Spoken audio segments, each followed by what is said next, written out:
orang yang mencintai beliau, dan juga mudah-mudahan dengan salawat yang kita kirimkan itu adalah termasuk orang yang beliau cintai, dan tentunya dengan itu syafaat beliau kita harapkan di yaumil akhir nanti.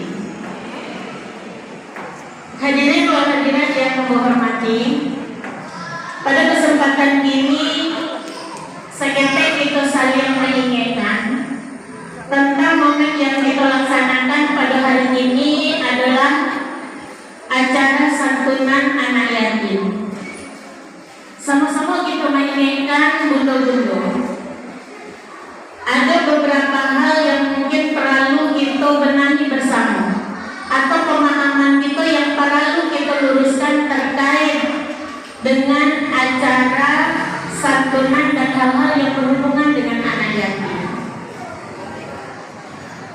Hadirin yang kami hormati,